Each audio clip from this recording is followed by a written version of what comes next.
யார் இந்த அஸ்வினி குமாரர்கள்? நம்ம வீடுகளில் எல்லாம் விடிய காலை மற்றும் மாலை வேளைகளில் ஒப்பாரி வைக்காதே, தீயதை பேசாதே, வீட்டில் விளக்கு ஏற்று, நல்லதே செய், இப்படிப்பட்ட வசனங்களை நிறைய கேட்டு இருப்போம். ஆனால் இதற்குரிய காரணம் என்ன என்று கேட்டால் அவங்களுக்கு காரணம் சொல்ல தெரியவில்லை. ஆமா, இதுக்கு ரொம்ப சிறப்பான காரணம் இருக்கிறது. சொன்னா நம்புவீங்களா? ஏன் அதை இப்படி சொல்கிறார்கள் என்று எப்போதாவது யோசித்து பார்த்திருக்கீங்களா? எந்திரமாக ஓடிக்கிட்டு இருக்கிற இந்த உலகத்தில் பழைய வரலாறுகளும் புராண கதைகளும் சில விஷயங்களும் உண்மை தாங்க. உண்மையிலேயே இதுக்கு பெரிய காரணம் ஒன்று இருக்கு. அதுதான் நமக்கு ததாஸ்து வரம் தரும் அஸ்வினி குமாரர்கள். யார் இந்த அஸ்வினி குமாரர்கள் என்று கேட்கிறீர்களா? இன்று நாம் அவர்களின் வரலாறும் குணாதிசயங்களும் வழிபாடு முறையும் பார்க்கப் போகிறோம். அஸ்வினி குமாரர்கள் இரட்டை தெய்வங்கள். இவர்களின் தந்தை சூரிய பகவான், தாயார் சரஞ்சா என்ற மேகம் தேவதை. இவர்கள் அருள் குமாரர்கள்தான் அஸ்வினி புத்திரர்கள். இவர்களில் ஒருவர் பெயர் நஷாத்தியா, மற்றவர் தஸ்ரா.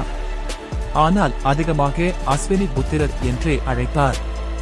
இவர்கள் சூரிய புத்திரர்கள் என்றும் தேவ மருத்துவர்கள் என்றும் நம்பப்படுகின்றனர். ரிக்வேதம், புராணம், மகாபாரதம் ஆகியவற்றிலும் இவர்களின் பெயர் குறிப்பிடப்பட்டுள்ளது. அவர்கள் உங்கள் உடலுக்கு ஆரோக்கியம் தருவதோடு தீய எண்ணம் கொண்டவர்களிடமிருந்து பாதுகாப்பையும் தருவர். ஒரு காலத்தில் சூரிய பகவான் தனது வெளிச்சத்தை இழந்து வலிமையற்று இருந்தபோது அஸ்வினி குமாரர்கள் தங்களுடைய சக்தியால் அவரை காப்பாற்றினர். தேவ மருத்துவர்களாக இருந்து மனிதர்களின் உடல் ஆரோக்கிய குறைபாடுகள் மற்றும் ஆபத்துகளை நீக்கினர். சிவபெருமானிடமும் விஷ்ணு பகவானிடமும் இருந்து ஆயுர்வேத மருத்துவம் கற்று தக்ஷ பிரஜாபதிக்கு அறிவுரைகள் வழங்கினர்.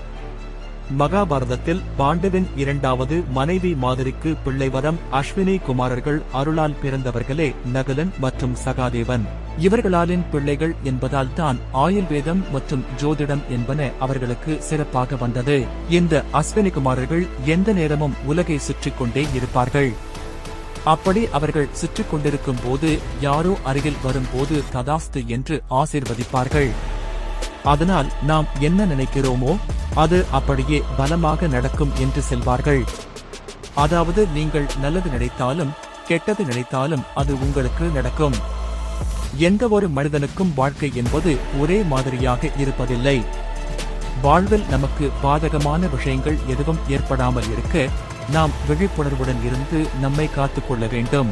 ஆனாலும் நம்மில் பலருக்கு கடன் நோய்கள், எதிர்பாராத ஆபத்துகள், தீய எண்ணம், நடத்தை கொண்ட மனிதர்களுடன் தொடர்பு போன்றவை ஏற்படுகிறது. இவை எல்லாவற்றிலிருந்தும் நம்மை காக்க வல்லவர்கள் அஸ்வினி தேவர்கள். அவர்களுக்குரிய அஸ்வினி தேவ மந்திரம் அஸ்வினி தேவதே ஸ்வேதவர்ணு தாவஸ்விந்து துமக. அஸ்வினி நட்சத்திரத்தின் தேவதைகளான அஸ்வினி குமாரர்களுக்குரிய மந்திரம் இது. இந்த மந்திரத்தை தினமும் காலையில் 27 முறை துதிப்பது நல்லது.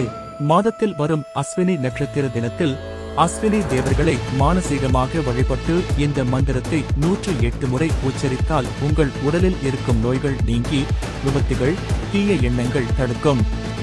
அவர்கள் சூரிய புத்திரர்கள் என்பதால் சூரிய ஒளி இருக்கும் நேரத்தில் அவர்கள் உலாவுவதாக நம்பப்படுகிறது. அதனால் தான் காலையில் மாலையில் அவர்கள் உலாவும் நேரத்தில் தீய செயல்களை செய்ய வேண்டாம் என்று கூறப்படுகிறது. அஸ்வினி குமாரர்கள் உங்கள் அருகில் வரும்போது நீங்கள் நல்லதை நினைத்து நன்மையாக வாழுங்கள். இந்த வீடியோ உங்களுக்கு பயனாக இருந்தால் ஓம் முருகா கமெண்ட் பண்ணுங்க, லைக், ஷேர், சப்ஸ்கிரைப் பண்ணுங்க. ஓம் சரவணபவா.